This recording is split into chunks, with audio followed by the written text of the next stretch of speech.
Bueno, pues gracias, Lore, otra vez por la invitación, por la oportunidad de poder estar aquí con ustedes, compartiendo un poco, más que nada, este tipo de foros, este tipo de eventos, lo que nos permite es tener una gran capacidad de visualizar lo que está ocurriendo en el mercado. Creo que mantenernos vigentes es parte fundamental si nos estamos dedicando a cualquier tipo de negocio. Estar conociendo a la gente que está en el sector inmobiliario o en el sector en el que nos estemos desenvolviendo para poder crear muy buenas redes, hacer networking y sobre todo no quedarnos fuera de la jugada. Creo que en este mundo que estamos viviendo el día de hoy y muy de acuerdo con todo lo que platicó Carlos en la plática pasada, creo que estamos siendo alcanzados por la tecnología cada día más rápido. La pandemia lo que nos dejó fue, además de grandes experiencias, buenas y malas, lo que nos dio fue el paso a dar un crecimiento mucho más fuerte y más acelerado del que traíamos ya como inercia. Yo tuve el placer de conocer a Carlos hace pues más de 15 años. Yo empecé mi carrera profesional escribiendo para una revista de arquitectura y diseño de interiores, porque me gustaba mucho la parte de la arquitectura, pero no sabía que la vida me iba a llevar de la mano hacia las ventas. Empecé en una desarrolladora, que es una desarrolladora importante en la Ciudad de México, que se dedicaba a hacer estos desarrollos de usos mixtos, que antes del año 2000 pues no eran lo más moderno, pero era la tendencia. Y justamente en la desarrolladora tuve el placer de conocer a Carlos y a su equipo 4S, a través de quienes pude visualizar de una manera muchísimo más fuerte cómo venía el mercado. Creo que parte de la tecnología en aquel entonces no estaba completamente desarrollada. Yo era la típica que llegaba con mi módem en la mano para poder recibir correos electrónicos, entonces se podrán imaginar qué era lo que estaba sucediendo en aquel momento desde el punto de vista tecnológico. Crear un equipo de ventas de cero, porque los asesores en aquel tiempo pues eran señoras que no tenían una visión clara de lo que tenían que vender, pero tenían todo el ímpetu y todas las ganas para poderlo hacer. Entonces era crear un equipo comercial de cero, utilizando las técnicas y las herramientas de lo que yo podía tener a la mano. Entonces pues obviamente ese ímpetu, y es el que yo veo hoy en día en muchos jóvenes que están queriendo incursionar en el tema inmobiliario, era tratar de ver de qué manera podíamos generar nuevas cosas, nuevas tendencias, utilizando la poca tecnología que había para poder incorporarla en los procesos comerciales.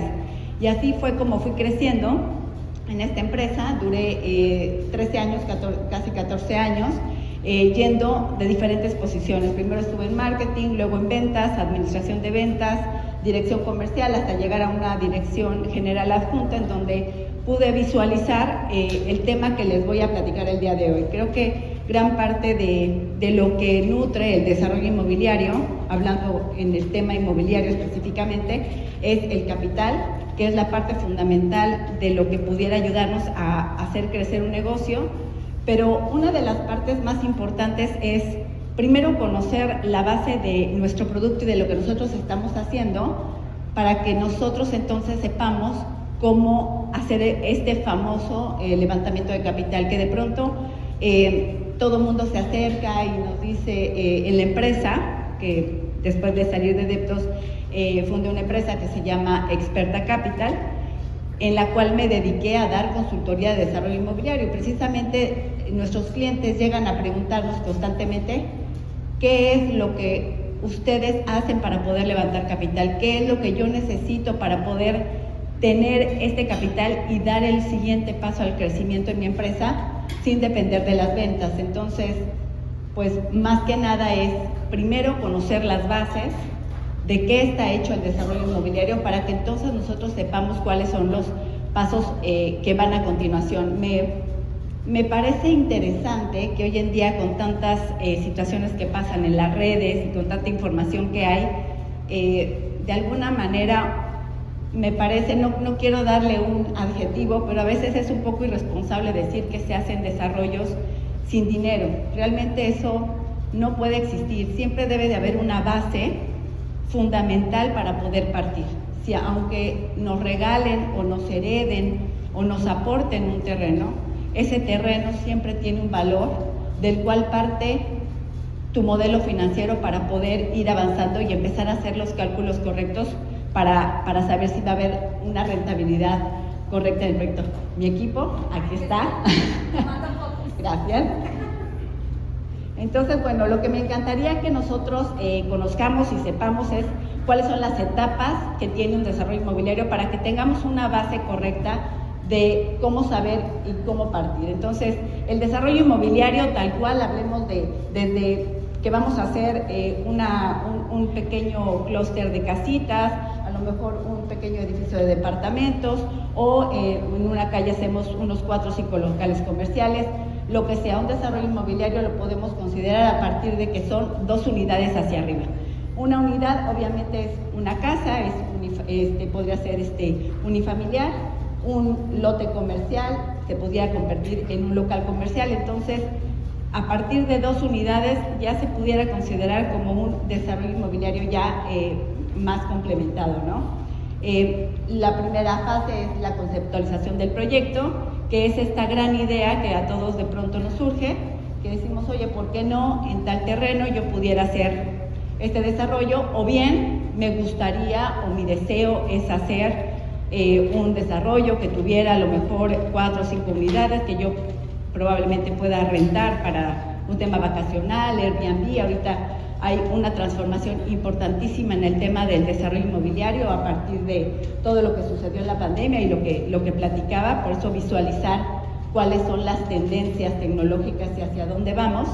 Entonces es importante y la primer parte es la conceptualización del proyecto inmobiliario. La segunda, obviamente, y que es súper importante y siempre me parece que debe de ir en el segundo punto, es checar la legalidad de nuestro proyecto. Muchas veces pasa, y lo platicaba Caro, y la verdad es que me encantó que tocara el tema de cuántos clientes llegan y dicen, ay, pues es que tengo un terreno pero está intestado, ay, es que tenemos una bronca con mi hermano, es que tengo un terreno buenísimo pero son 5 propietarios. Entonces, cuando uno no observa el tema de la legalidad, y debe de ser parte de un checklist que nosotros debemos de tener cada vez que iniciamos un desarrollo inmobiliario, que es verificar las escrituras, checar el tracto sucesorio, ver que efectivamente no tenga algún problema legal o que el uso de suelo sí sea el que nosotros estamos pensando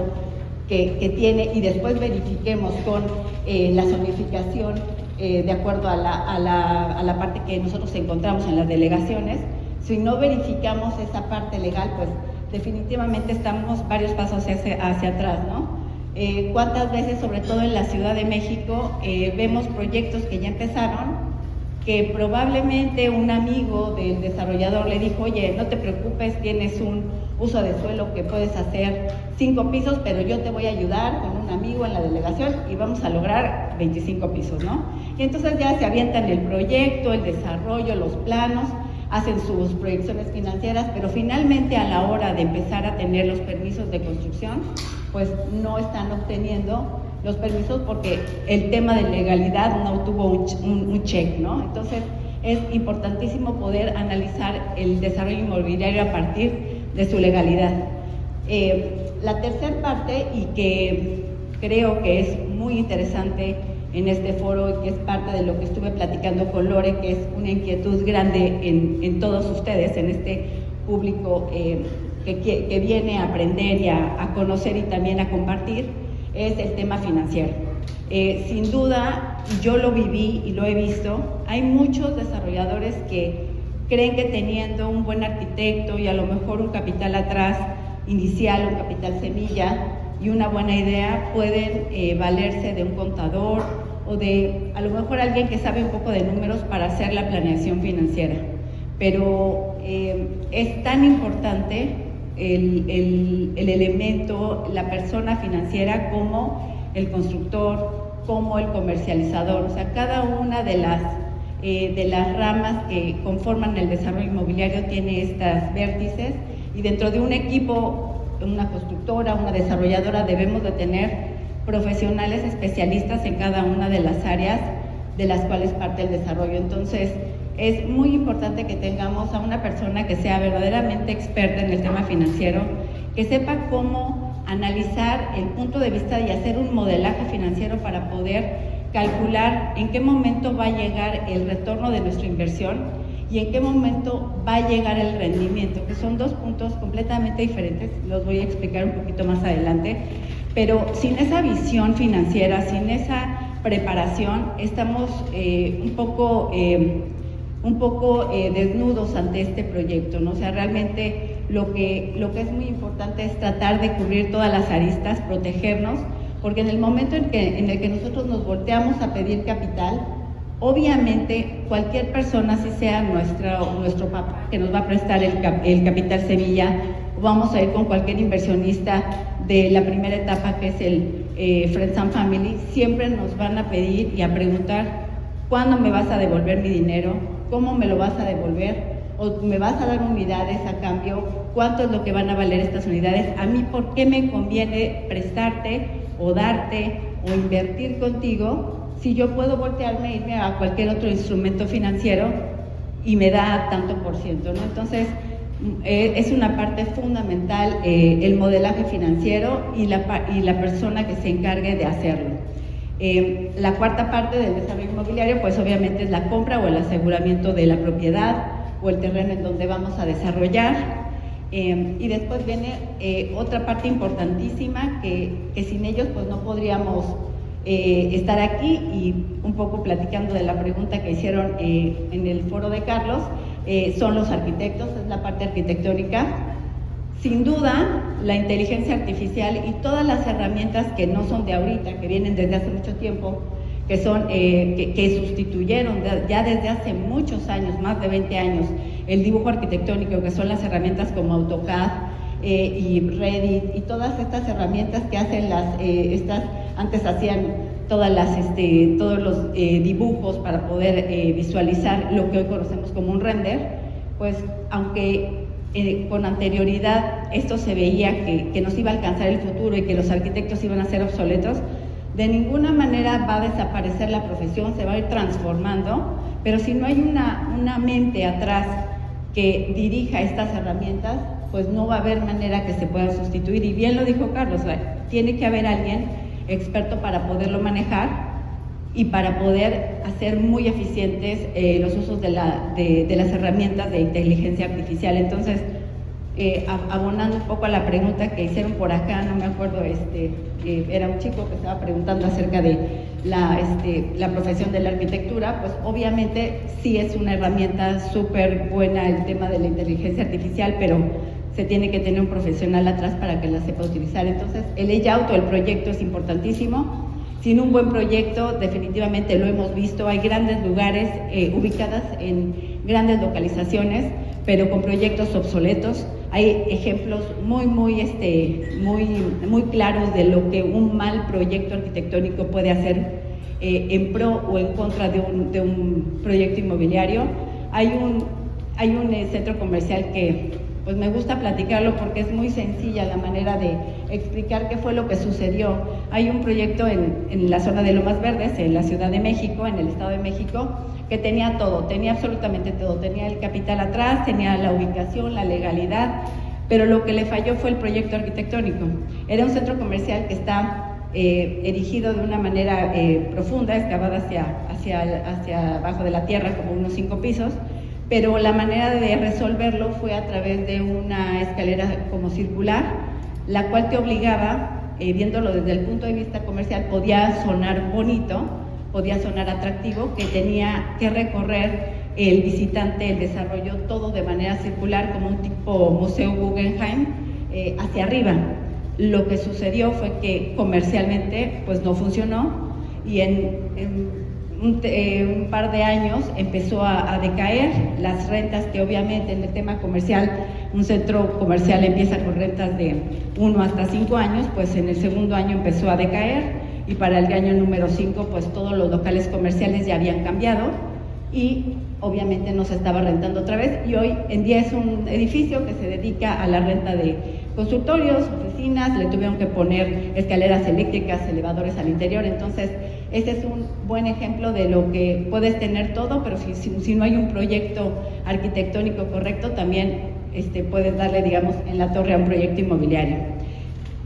La parte de los estudios y permisos es fundamental tener siempre un muy buen gestor, porque pues de los permisos y licencias de ahí también parte la velocidad del proyecto. Si tienes proyectada una velocidad en la cual vas a poder empezar a vender en 8 meses tu preventa o en 10 meses, pero de pronto empiezas a tardarte muchísimo en tener los permisos y licencias, pues un proyecto que se iba de 36 meses se va a 40, 50 y cuántos proyectos, y los asesores inmobiliarios aquí no me dejarán mentir cuántas veces nos pasa que estamos vendiendo y tenemos una fecha de entrega y no podemos entregar porque la obra se retrasó. ¿Por qué se retrasó la obra? No, pues porque el permiso de la excavación, el permiso con los colonos no se dio. Entonces, obviamente también este es un punto muy importante que tenemos que tener muy bien cubierto. Después la siguiente fase pues es la construcción. Tenemos que tener un gran aliado constructor, un aliado en el cual confiemos, que sea nuestro socio comercial. Muchas veces ayuda, o muchas veces el propio constructor es el que hace el desarrollo del proyecto y es el desarrollador. Y bueno, la parte que a mí me encanta, la que no podría decir que es la más importante porque me van a decir que no es cierto, pero a mí me encanta, es la comercialización, y parte fundamental de la vida de un proyecto es darlo a conocer de una manera correcta a nuestro público y poder hacer que se desplace rápidamente o a la velocidad que deba desplazarse, pero correctamente y con una buena visualización del mercado al cual nos estamos enfocando. Pues bien, pasemos al tema que es el que queremos platicar. ¿Cuáles son las fuentes de financiamiento? Tenemos dos fuentes, una es la fuente interna y otra es la fuente externa. La fuente interna es pues la que nosotros conocemos mayormente, que es cuando empezamos un proyecto, un desarrollo, tenemos nuestro capital semilla, y a eso es a lo que voy cuando platico de que no hay proyectos inmobiliarios que se puedan hacer sin capital. No es ni recomendable ni es correcto. Cuando uno sale a pedir dinero, ya sea a inversionistas o a un banco, a una institución, pues la primera pregunta es saber de qué estás hecho, ¿no? Entonces, ciertamente tenemos que tener un capital atrás, sea el que sea, pero tenemos que tener una base para poder empezar a hacer todos los trabajos que se requieren para hacer el desarrollo. Si no tenemos una base de capital para hacer los estudios, para pagarle al arquitecto, sí podemos hacer alianzas estratégicas muy inteligentes. Eso no estoy en contra de ello. Podemos hacer una alianza increíble con un arquitecto en el cual te puedes ir a riesgo con él y le dices, oye, pues yo le entro y esa es parte de mi inversión. Entonces, es la cantidad de dinero que resulte del proyecto arquitectónico, sí la puedes subir en tu partida financiera como inversión por parte del arquitecto. Obviamente él va a tener su paga y ya verás cómo se lo pagas, si es a través de unidades privativas o de un rendimiento al final, pero absolutamente todo y todos los actores que se involucran en el proceso del desarrollo tienen que tener la paga del trabajo de lo que están realizando. Entonces, la fuente interna es el capital semilla, es lo que nosotros podemos tener o lo que nosotros podemos alcanzar a través de los inversionistas iniciales. La inversión, que es el pool de inversionistas, o el fideicomiso, que es el pool de inversionistas, muchas veces se conforma de inicio, pero la mayoría de las veces tú puedes conformar un pool de inversionistas una vez que ya hayas terminado tu primer desarrollo. ¿Por qué? Porque entonces a tu inversionista inicial, que a lo mejor tú llamaste y encontraste y pudiste captar para el primer proyecto, cuando sea el segundo proyecto a lo mejor no es uno, son dos, y después son 3 o 4, o es una familia, o son unos amigos, o son personas que se conocen. Entonces ya puedes conformar un grupo interesante de gente que te invierta, y entonces lo compactas en un pool. Ese pool lo puedes subir a tu fideicomiso inicial para poder empezar el desarrollo, y el fideicomiso pues obviamente es un instrumento en el cual ellos tienen los involucrados asegurada su rendimiento y asegurada sobre todo porque la mayoría de los fideicomisos tienen y optan por la garantía del terreno. Entonces, en el peor de los casos, pues tienen el terreno como garantía para poder seguir, para poder capitalizarse después de lo que invirtieron. Entonces, una fuente de financiamiento puede ser el pool de inversionistas, que puede entrar un fideicomiso o no, ya eso es parte de las decisiones tomadas dentro de la empresa al interior. Y otra parte importante son las preventas, pero lo más interesante es elegir en qué momento es el momento ideal de salir a la preventa, porque la preventa se debería de considerar como ya el proceso de la venta total, de la venta final, porque si tú trastocas mucho el precio en el cual sales en preventa, pudieras entonces tener un rendimiento menor. Entonces, esa es la razón por la cual tienes que analizar muy bien en tu modelaje financiero en qué momento del cronograma de tu proyecto vas a meter cada una de las fuentes de financiamiento. Porque al principio deberás poner el capital inicial y las preventas, que no deben de pasar más del 30% de la venta de tu proyecto, porque están en un precio mucho más bajo de lo que tú vas a salir a la venta final, deberían de empezar cuando tú pongas tu primera piedra.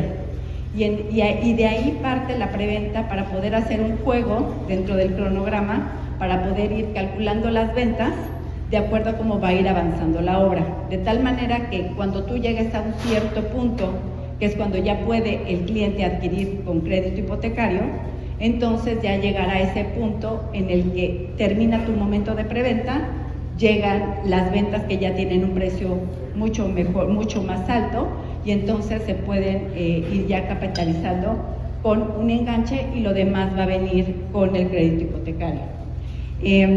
La otra fuente de financiamiento son las externas, que es cuando uno va y busca un crédito puente, uno va ya con alguna institución financiera. Ahorita hay muchas otras alternativas y herramientas de financiamiento que no habían hace muchos años. Están pues las famosas plataformas de crowdfunding que debemos de elegir con cuidado. Aún la ley FinTech no está completamente regulada para ciertos productos y no está al 100% asegurada la manera de hacer la inversión y de la devolución de los capitales. Entonces hay que tener cuidado cómo hacer el crowdfunding, pero una vez que nosotros entendemos el concepto que es el financiamiento colectivo, entonces lo vemos de una manera diferente. Entonces, ¿por qué no? Sí, buscar estas fuentes de financiamiento en donde a lo mejor no estás vendiendo un departamento, pero sí estás vendiendo estos tickets con los cuales tú puedes capitalizar el proyecto y dar rendimiento a cambio. Entonces, gran parte de lo que está sucediendo hoy en día con las nuevas generaciones es, antes, en mi generación, que ya soy más baby boomer que millennial, que no soy millennial, antes nuestro objetivo, nuestro plan de vida, nuestra meta era: voy a comprar una casa, voy a comprar un departamento, porque esa es mi meta. O sea, mi meta financiera es comprar una propiedad para mí. Y hoy en día lo vemos con los millennials, con la generación Z, o sea, con las siguientes generaciones. Uno, no tienen el capital completo para poder ir y comprar un departamento. Dos, si lo tuvieran, no lo quieren invertir en un departamento, quieren hacer que su dinero crezca. Ya tienen un cambio de percepción del dinero y de cómo quieren y cómo se visualizan a futuro para poder tener rendimientos. O sea, ya ellos ya te pueden hablar de rendimientos, que eso antes no pasaba. O sea, en generaciones pasadas ningún cliente llegaba y te decía: oye, si yo te compro esta casa, a lo mejor, si la rento, ¿cuál va a ser mi rendimiento? Y hacían sus cálculos.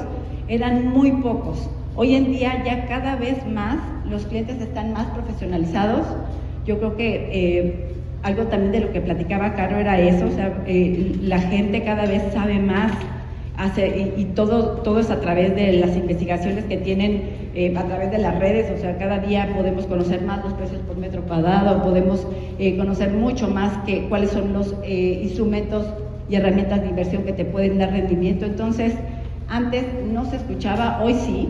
Hoy ya mucha gente joven lo que quiere es: no quiero invertir en una casa, no quiero invertir en un departamento, prefiero prefiero rentar en un par de meses, a lo mejor en alguna zona en donde yo pueda trabajar como el típico nómada digital, o puedo rentar un año, pero parte de la inversión o del ahorro que yo tengo lo quiero invertir en un bien raíz, pero no me alcanza para que sea un bien raíz completo, ¿no? Entonces surgen estos nuevos modelos de financiamiento en los cuales puedes incorporarte a un proyecto sin que compres el departamento, la casa. Ahorita les voy a mostrar un buen ejemplo de inversión en la cual tienes un rendimiento, pero propiamente no estás comprando una propiedad completa. Entonces, esa es otra fuente de financiamiento externa. Otra es la típica de ir con un banco, haces una carpeta técnica, te vas al banco y entonces financia tu proyecto. Y básicamente estas son las fuentes de financiamiento.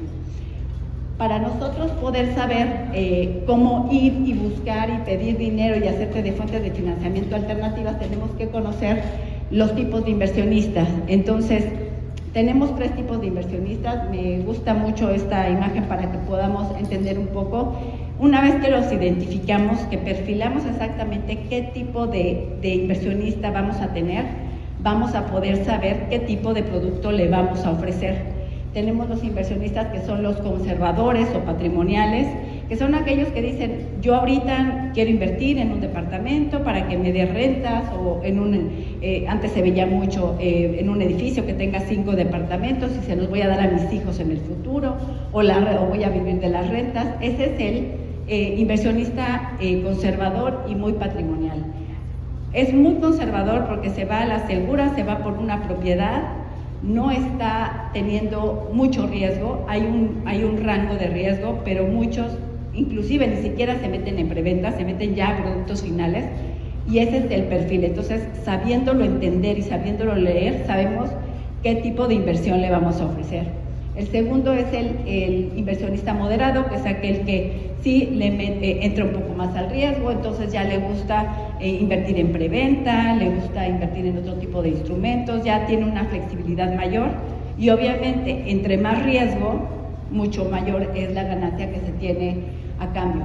Y después tenemos al inversionista que es el agresivo, el especulativo, que son esos inversionistas que sí vemos que les encanta invertir en la bolsa y también se van a una plataforma de estas de PropTech, en donde se ponen a hacer, invierten en bitcoins y en las criptomonedas, y después se van y buscan un instrumento de inversión en donde le dicen, oye, invierte aquí en Tulum, no vas a invertir en los departamentos, vas a invertir en la tierra y entonces yo te doy rendimiento.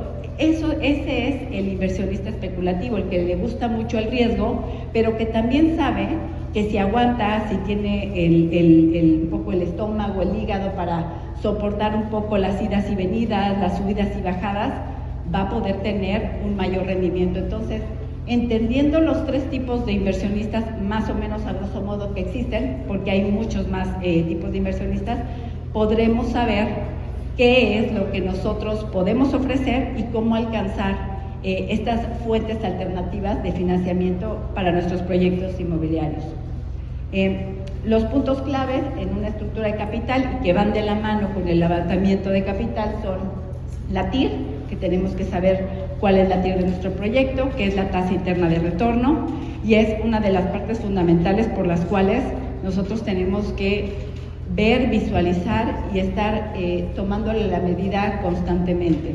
Y obviamente pues el rendimiento, que esta es la pequeña diferencia entre la TIR y el rendimiento, es la ganancia que nosotros en el largo plazo vamos a poder tener, que no va de la mano con la plusvalía. La plusvalía es esa derrama adicional que nosotros visualizamos como desarrolladores a través de diversos factores que tienen que ver con la ubicación de la tierra, el crecimiento de la población, todos estos conceptos que van de la mano y que acompañan al desarrollo son los que van a ayudar a que la plusvalía crezca o decrezca. Muchas veces hacemos, y pocas veces sucede ya últimamente, pero sí sucedía mucho anteriormente, que llegaba un desarrollador, decía, aquí me está vendiendo una tierra que es muy barata, yo creo que probablemente esta zona se va a desarrollar bien, pero si nosotros no tenemos un buen estudio de mercado, un buen análisis preliminar, y no sabemos que a lo mejor esa zona no va a tener agua en un futuro, nos aventamos a hacer un proyecto en el cual se termina y la plusvalía esperada nunca llega, porque no vamos a poder vender con la posición y la proyección que nosotros queríamos hacer. Entonces, creo que también es muy importante que si vamos y estamos en una etapa de ver y cómo levantar capital, pues tenemos que tener estos conceptos muy claros en la mente. Un poco quise poner esta gráfica me gusta mucho porque aunque es de una startup, es de un libro que me gusta muchísimo. Si aquí hay gente que quiere hacer, pues que está en una startup, cómprenlo, está muy bueno, se llama Startupismo. Y en ese libro viene muy claro porque es parte del ciclo de financiamiento, es muy parecido el de una startup al de un desarrollo inmobiliario, en donde vienen estas fases.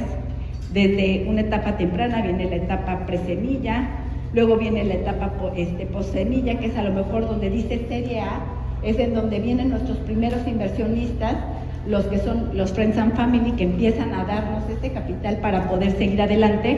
La Serie A puede ser nuestras etapas de preventa, la etapa temprana, después la etapa de crecimiento, que ya es para cuando vamos a terminar nuestro desarrollo inmobiliario. Aquí puede entrar muy bien la parte del crédito hipotecario, y después obviamente la salida de una startup, y el sueño dorado de todo startupero es obviamente salir a una IPO, que es la venta de la empresa al público, pero aquí podríamos hablar lo que es nuestra venta final de nuestro producto final. Entonces, este es un buen ejemplo de cómo puede ser el ciclo de financiamiento de cualquier tipo de empresa, y lo podemos aplicar muy bien al tema del desarrollo inmobiliario. Ya me quedan 2 minutos, pero les quiero platicar rápidamente a través de lo que he hecho y de lo que hemos hecho en Experta. Hemos aplicado, pues obviamente, la experiencia de mis socios, que son financieros, arquitectos, y junto con mi experiencia hemos logrado hacer proyectos muy lindos. Hemos podido entrar a diversas ciudades, tanto en el interior de la República como en Sudamérica. Tenemos ahorita lo platicó Carlos, junto con 4S y con los arquitectos Gómez Platero, hicimos la proyección de una comunidad planeada de 1,200 hectáreas en Ecuador. Todo fue en pandemia, fue un proyecto, y es un proyecto muy lindo que está ahorita, se dio como la presentación oficial hace 2 semanas. Ahorita están en Panamá haciendo la presentación del proyecto arquitectónico. Eso es parte de lo que hacemos, porque hacemos una consultoría muy profunda en todas las fases del desarrollo inmobiliario. Y en la pandemia nosotros tuvimos la fortuna de conocer en clase, porque también doy clases en el ITAM, en el Máster de Desarrollo Inmobiliario, a un alumno que llegó con una gran inquietud.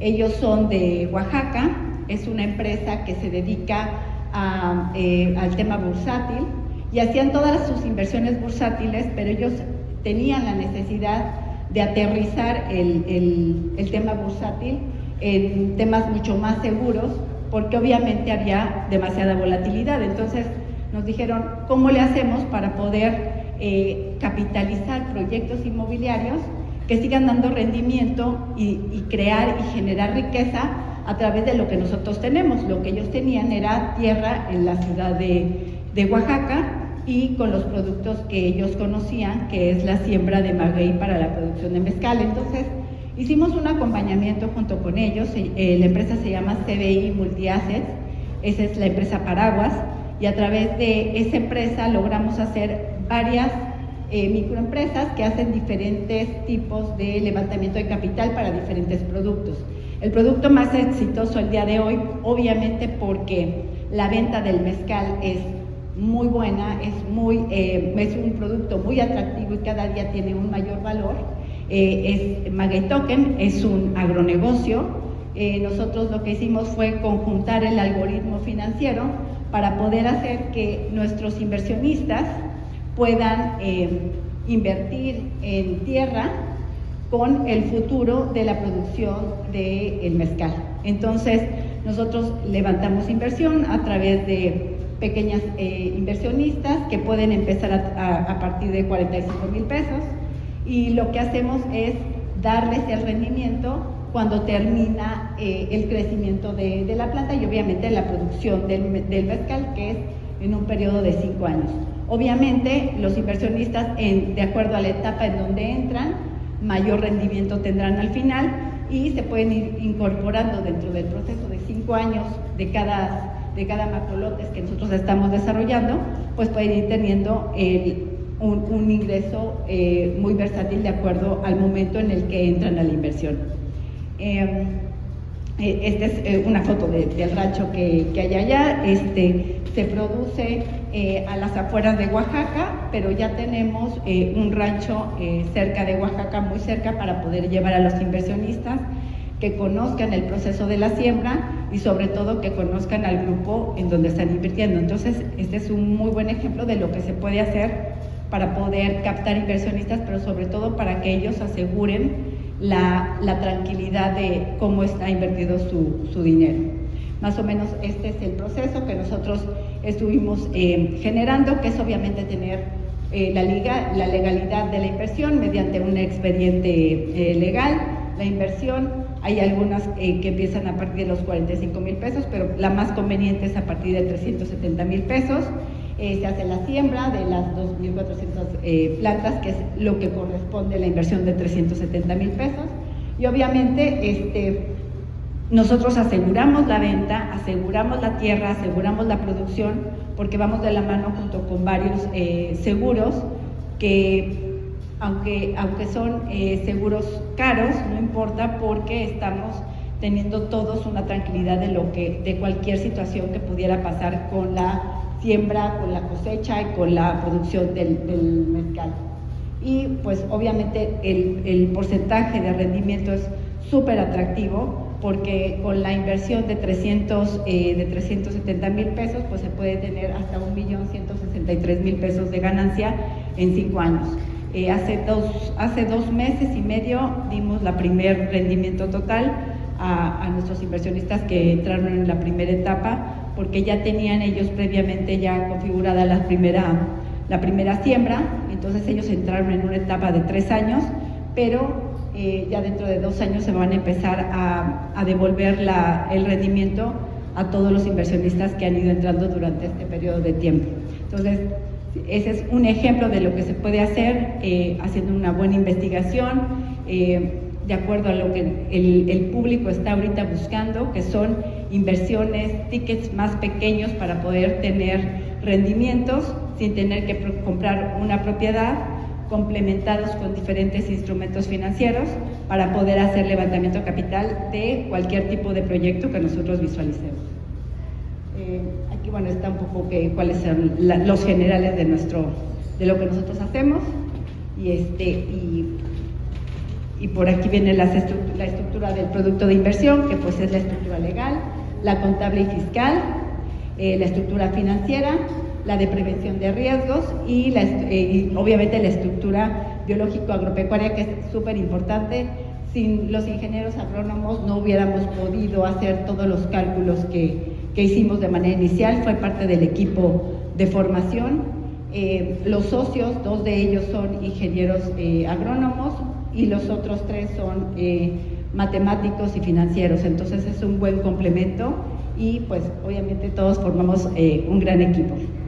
Y bueno, nada más para terminar, que tengamos muy bien y recordemos cuáles son, por qué se invierte en bienes raíces. Obviamente pues por la promesa de la famosa plusvalía, para podernos apalancar, también para poder hacer otros proyectos y otros negocios. Muchas veces necesitamos de una propiedad, entonces puede ser para podernos apalancar, para obtener financiamiento. Las ventajas fiscales que tiene invertir en bienes raíces, que obviamente también puede ser parte de una buena estrategia fiscal para nuestra empresa, para nuestros negocios, porque después nos puede dar flujo de efectivo, porque son activos sólidos y porque el deseo de todos los que estamos aquí, creo, es poder tener, además de la libertad con la que gozamos. Vivimos en un país que la verdad debemos de estar agradecidos, hombres y mujeres somos libres, pero también nuestro objetivo es obtener la libertad financiera, que es un sueño pues de la mayoría de nosotros. Entonces, pues es todo. Muchas gracias.